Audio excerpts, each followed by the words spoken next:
हाय मेरे चुन्नू मुन्नू, कैसे हो आप लोग। आई होप कि आप लोग मस्त होंगे, स्वस्थ होंगे और बोर्ड के लिहाज से बहुत ही अच्छी खासी मेहनत करते होंगे और पढ़ाई करते होंगे आप लोग। हाँ जी, तो बोर्ड में अक्सर पूछे जाने वाला प्रश्न जो अक्सर आता रहता है वो आप आज हम लोग लेकर आए हुए हैं। और उस प्रश्न का क्या कह रहा है उसको देख लेते हैं ध्यान से। कह रहा है सिद्ध कीजिए कड़ी में 3 एक अपरिमेय संख्या है। एक बात बताएं तुमको, राज की बात है, तनी इधर आ जाओ। जानते हो हमको पहले से पता है कि कड़ी में 3 एक अपरिमेय संख्या है, लेकिन प्रश्न इतना हरामी है। क्या कह रहा है कि सिद्ध करके दिखा कि कड़ी में 3 एक अपरिमेय संख्या। गजब का आदमी हो यार। तो ये मत लिख देना कि हमको पता है कि कड़ी में 3 एक अपरिमेय संख्या है। बाक जी ऐसे नहीं करना, आपको सिद्ध करना है कड़ी में 3 एक अपरिमेय संख्या है। तो जानते हैं क्या करते हैं, पहला काम करते हैं हम लोग मान लेते हैं कि कड़ी में 3 एक क्या है, परिमेय संख्या है। अपरिमेय तो प्रूफ करना है, हम मान लेते हैं कि क्या है, एक परिमेय संख्या है। तो हम सबसे पहले जानते हैं क्या करते हैं, आप लिखते हैं हल। ठीक है जी, हल। तो माना कड़ी में 3 एक क्या है बाबू, परिमेय संख्या है। कड़ी में 3 क्या है बाबू, एक परिमेय संख्या है। अब तुमको बहुत बढ़िया से पता है कि जो संख्या परिमेय होगी उसको हम क्या कर सकते हैं, a बाई बी के रूप में या p बाई बी के रूप में लिख सकते हैं जी। ठीक है, हाँ p बाई बी, हाँ b by Q p by B, क्या दिक्कत है। तो जो भी संख्या जो है परिमेय है उसको हम लोग a बाई बी के रूप में लिख सकते हैं। तो हम क्या कह सकते हैं बाबू, तब कड़ी में 3 को हम लोग a बट्टे बी लिख ही सकते हैं, कोई दिक्कत नहीं है।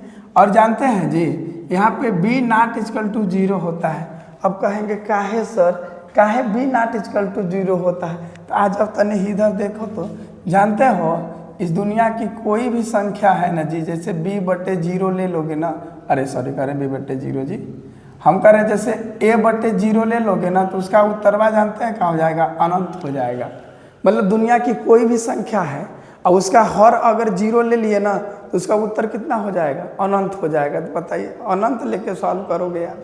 ठीक है, और यार इतना है नहीं बाबू, अगर 1 बट्टे भी 0 कर दोगे तो उसका उत्तर भी कितना हो जाएगा, अनंत हो जाएगा। मतलब हम किसी भी संख्या के जो है हर जो है 0 नहीं ले सकते। अंश 0 हो सकता है लेकिन हर 0 नहीं हो सकता। तो इसलिए कह रहा है b नॉट इक्वल टू 0। और ध्यान से समझना, और यहाँ पे जो है जहाँ a तथा b सह अभाज्य है। a तथा b क्या है बाबू, सह अभाज्य है। आप कहेंगे ई कौन बला का नाम है सर जी, सह अभाज्य का होता है। तो एक बात बताएं, सह अभाज्य का मतलब होता है कि उन दोनों संख्याओं का जो HCF है ना, मतलब HCF a और b, इन दोनों का कितना होना चाहिए, 1 होना चाहिए। कितना होना चाहिए बाबू, 1 होना चाहिए। अर्थात कहने का मतलब ये हुआ, अर्थात कहने का मतलब ये हुआ, ठीक है, कि a तथा b का, ठीक है, a तथा b का उभयनिष्ठ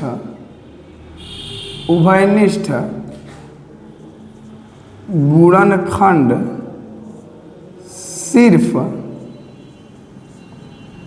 1 होना चाहिए। मतलब समझे जी, कहने का मतलब कितना छोटी सी बात बता रहा लेकिन बड़ा दिमाग लगाना पड़ेगा आपको। कह रहा है कि जहाँ a और b क्या है, सह अभाज्य है। ठीक है, और सह अभाज्य का मतलब होता है कि उन दोनों का HCF कितना होना चाहिए, 1 होना चाहिए। अर्थात कहने का मतलब है कि a और b इन दोनों का जो है उभयनिष्ठ गुणनखंड, उभयनिष्ठ का मतलब जो दोनों में फैक्टर मिले वो सिर्फ 1 होना चाहिए, 1 होना चाहिए। समझ रहे हैं बात, इतना हो गया। ठीक है जी, आओ फटाफट देखो ध्यान से, एक बार समझा दें। देखिए मान लेते हैं कड़ी में 3 एक परिमेय संख्या है। तो जो परिमेय संख्या होती है उसको a बाई बी के रूप में राइट कर ही सकते हैं, कोई दिक्कत नहीं है जी। और b नॉट इक्वल टू 0, क्योंकि किसी भी संख्या का जो है अगर हर आप 0 कर दोगे तो उसका उत्तर अनंत हो जाता है। तो हम इसको जो है b नॉट इक्वल टू 0 लिख दिए। अब कह रहे हैं कि जहाँ जो है a तथा b सहअभाज्य है। सहअभाज्य का मतलब होता है कि जो भी संख्याएं सहअभाज्य होती हैं उन सबका जो है मौसा कितना आना चाहिए, HCF कितना आना चाहिए, 1 आना चाहिए। ठीक है जी, इतनी बातें से हो गई।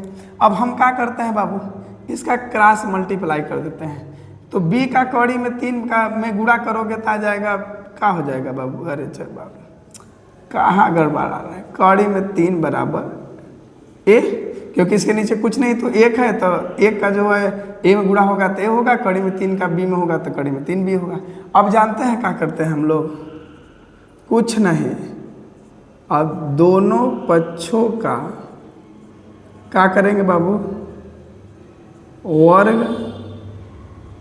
करने पर, क्या करने पर, दोनों पक्षों का वर्ग करने पर। दोनों पक्षों का वर्ग करोगे तो यहाँ हो जाएगा कड़ी में 3 बी का होल स्क्वायर बराबर ए का स्क्वायर। अब मज़ा ले ले थोड़ा सा, अगर आप कहिए तो ले ले मज़ा।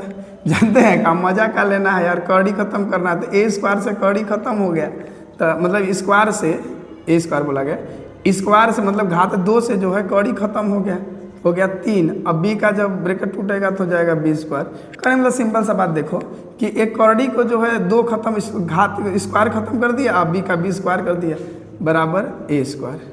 हम इसको एक लाइन में और लिख सकते हैं, ठीक है क्या, कि बी स्क्वायर बराबर ए स्क्वायर बटे 3।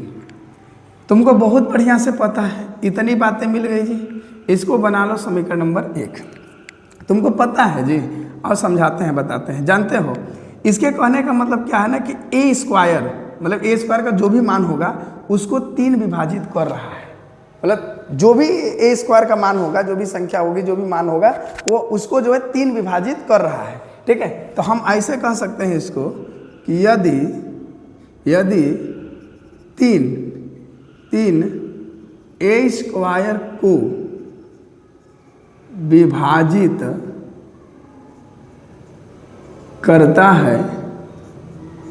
करता है तो 3 ए को भी विभाजित करेगा। समझे कि नहीं समझे, देखिए ध्यान से। इसके कहने का मतलब है कि एक जगह पे कोई भी संख्या होगी, 2 4 6 जो भी होगी उससे मतलब नहीं है, ठीक है, जो भी संख्या होगी 2 3 5 7 जो भी होगी एक जगह पे, अगर वह उस संख्या के वर्ग को अगर 3 विभाजित कर रहा है तो उस संख्या को भी वो क्या करेगा, विभाजित करेगा। मान लो अगर एक जगह पे 2 है तो 2 का स्क्वायर है चाहे जो भी आए, उसको अगर 3 विभाजित कर रहा है तो वो 2 को भी विभाजित करेगा।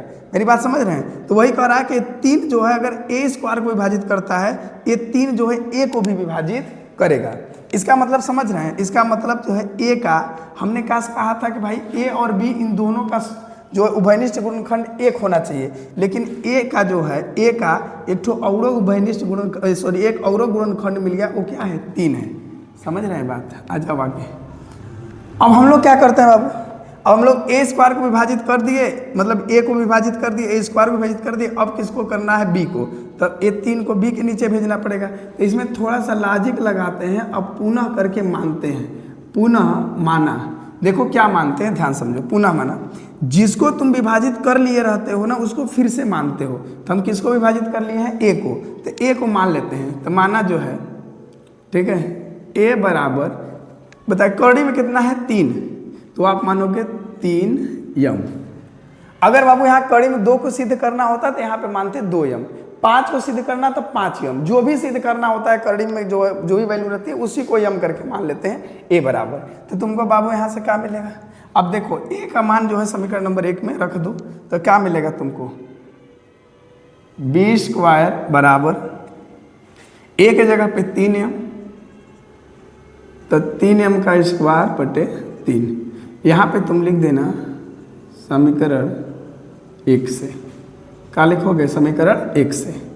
अब जरा बताएंगे, बी स्क्वायर बराबर 3 तरीके 3 का स्क्वायर 9 एम स्क्वायर बटे 3।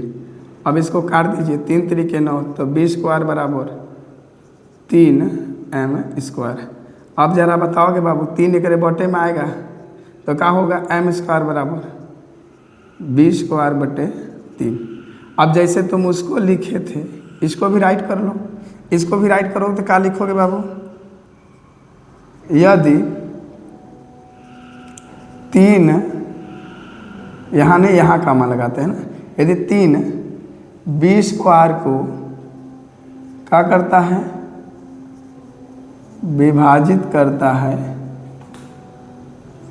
तो 3 बी को भी विभाजित करेगा। समझ में आ रही बात? आप सर जी, हे भगवान, आप सर जी देखिए ना सर, गजब हो गया सर। अभी हम लोग क्या पढ़े थे सर, ध्यान से देखिए जी, अभी हम लोग क्या पढ़े थे सर कि जो आपका ए और बी का उभयनिष्ठ गुणनखंड सिर्फ एक होना चाहिए, लेकिन सर A3 ए को भी विभाजित कर रहा है, A3 बी को भी विभाजित कर रहा है। इसका मतलब है कि ए और बी का जो गुणनखंड है वो 3 भी हो गया। तो बताइए, तो हम लोग जो माने थे, हम लोग जो कल्पना किए थे, सारी कल्पना धरा का धरा रह गया। गलत बात हो गया कि नहीं हो गया? तो आप लिख दोगे, ठीक है। अतः हमारे द्वारा की गई संकल्पना गलत है, इसलिए हम कड़ी में 3 को अपरिमेय संख्या कह सकते हैं। बस इतना ही तुमको बोर्ड में करना है मेरे भाई। तो ध्यान से सुन लो, ज़्यादा दिमाग नहीं लगा, एक बार इसको देख लो अच्छे से, ठीक है। और देखो ध्यान से, अगर देख लियो तो ध्यान से सुनो क्या करना है। देख भाई, कुछ भी सिद्ध करना, चाहे यहाँ पे कड़ी में 2 को सिद्ध करना हो, चाहे 3 को करना हो, चाहे 5 को करना हो, चाहे, उससे हमसे मतलब नहीं है। हमें क्या करना है, सबसे पहले जो भी संख्या दे रहेगी 3, 2, 5 कड़ी में, उसको मान लेना है। जैसे यहाँ पे कड़ी में 3 है, तुमने कड़ी में 3, एक क्या है बेटा जी, परिमेय संख्या मान लेना है। तो जो परिमेय होगा इसको a बाई बी के रूप में राइट कर सकते हैं। अब b नॉट इक्वल टू 0 क्यों नहीं होगा, यहाँ दिखा दिए। a और b सहभाज्य हैं, इनका अर्थ क्या हम आपको यहाँ बता दिए, ठीक है। इसके बाद जो है दूसरा टॉपिक, जैसे ही मान के इसके बाद दोनों का क्रॉस मल्टीप्लाई करेंगे, तिर्यक गुणा कर लेंगे। तिर्यक गुणा करने के बाद तुरंत उनका वर्ग करते हैं। वर्ग करने के बाद a को हम क्या करते हैं, विभाजित कर देते हैं। जब a विभाजित हो जाता है तो हमको बारी आती है b को विभाजित करने की। तो अब हम क्या करते हैं बाबू कि जो हमारा a है जो विभाजित हो गया है उसको फिर से मान लेते हैं। उसको क्या करते हैं, फिर से मान लेते हैं। तो a बराबर 3 नियम, तो एक समीकरण 1 में a की जगह पे 3 नियम रख करके इसको सॉल्व करके b को भी विभाजित कर देते हैं। तो हमको पता चलता है कि हम लोग जो माने थे ऊपर बात कि भाई a और b का जो सह अभाज्य गुणनखंड है वो सिर्फ 1 होता है सर जी, ठीक है, 1 होता है। लेकिन यहाँ पे सर 3 और 3 2 एक ठो और आ गया, 3 भी आ गया। इसलिए हम लोग जो भी चीज़ अभी तक माने थे, मनवाए थे, वो सारी की सारी बात क्या हो गई, गलत हो गई। इसलिए हम कह सकते हैं ये बात क्या है, गलत है। और इतना ही आप बोर्ड को पेपर में लिख दीजिएगा, आपको पूरा नंबर मिलेगा। ठीक है जी, ठीक है, बना लीजिए फटाफट। चलते हैं, फिर मिलेंगे नेक्स्ट वीडियो में।